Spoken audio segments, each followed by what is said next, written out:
Hi guys, welcome to Kakatiya rehab centre. I'm doctor Sultana, physiotherapist. ఇవాళ మనం tennis elbow గురించి మాట్లాడుకుందాము. దీన్నే లేటరల్ ఎపికాండలైటిస్ అని కూడా అంటారు. ఇది ఒక ఓవర్ యూజ్ పెయిన్ఫుల్ కండిషన్ అనమాట.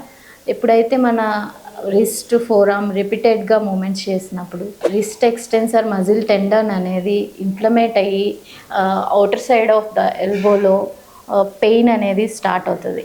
ఇది మనం ఎక్కువగా ఎవరిలో చూస్తామంటే ప్లంబర్స్లో, కార్పెంటర్స్లో, ఆఫీస్ వర్కర్స్లో, టెన్నిస్ ప్లేయర్స్లో చూస్తామన్నమాట.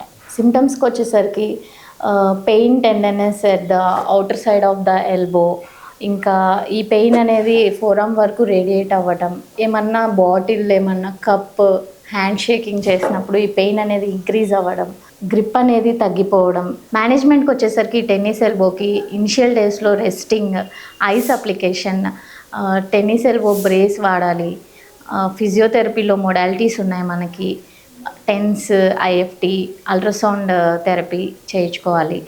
ఇంకా ఈ పెయిన్ అనేది తగ్గిపోతూ వస్తే మళ్ళీ ఈ కండిషన్ రాకుండా ఎక్సర్సైజెస్ స్టార్ట్ చేయాలి. Gentle wrist extensor stretchings, eccentric wrist extensor exercise, dumbbell తీసుకొని నార్మల్ హ్యాండ్తో పైన అనుకుంటూ డంబుల్ హ్యాండ్తో కిందకి ఏ ఎక్సర్సైజ్, ఇంకా wrist gripping exercises, forearm pronation, supination, deep friction, transverse friction massages చేసుకుంటూ కేర్ తీసుకోవాలి. For more information, visit Kakatiya Rehab Center and do follow our channel. Thank you.